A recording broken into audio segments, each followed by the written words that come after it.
Le projet Textvox 83 et la Crique de l'eau ont le plaisir de vous présenter Dracula de Bram Stoker, de Journal de Jonathan Harker, suite, part 3, conclusion du 5 mai.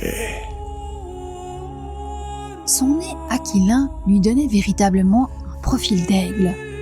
Il avait le front haut, bombé, les cheveux rares, autant mais abondants sur le reste de la tête.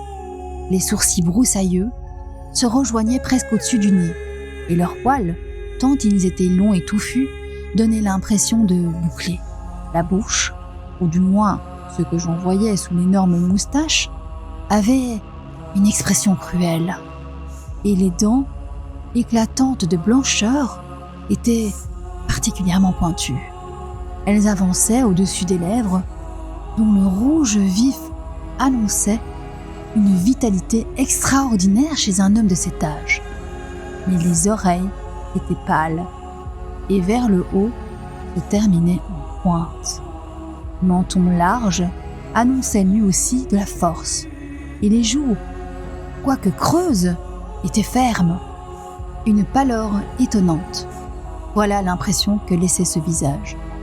J'avais bien remarqué, certes, le dos de ses mains qu'il tenait croisées sur ses genoux, et à la clarté du feu, elle m'avait paru plutôt blanche et fine.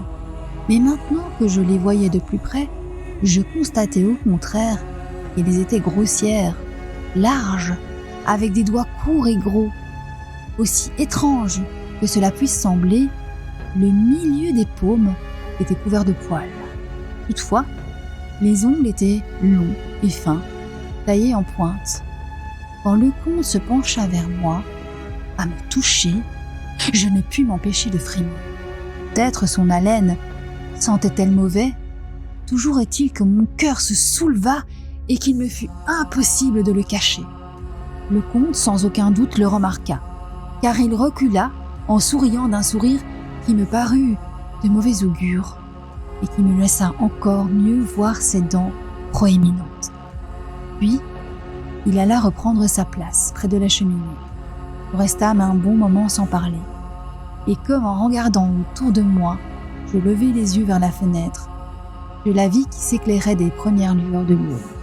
Un lourd silence semblait peser sur toute chose. Pourtant, en écoutant attentivement, j'eus l'impression d'entendre les loups hurler dans la vallée.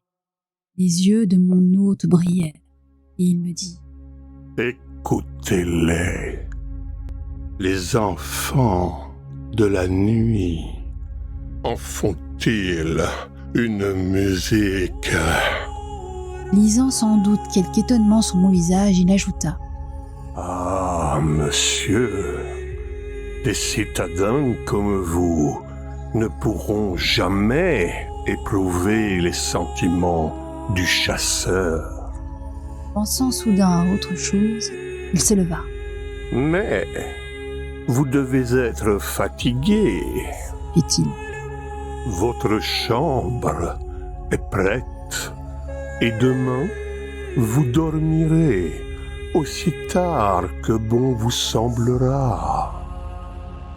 Pour moi, je devrais m'absenter jusque dans l'après-midi.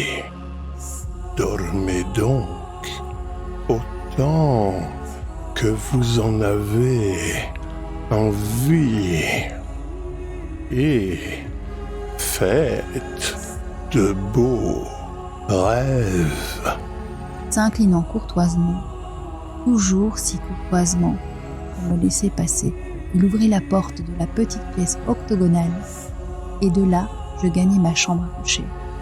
Je suis plongée dans une mer de doute, de crainte. Je pense à toutes sortes de choses étranges et bizarres, que je n'ose même pas évoquer clairement. Que Dieu me garde, ne serait-ce que pour ceux qui me sont chers. Renfield, Renfield me fait savoir que vous pouvez retrouver l'intégralité du 5 mai du journal de Jonathan Harker en playlist sur le projet Texvox 83 et la crique de l'Aube. À bientôt.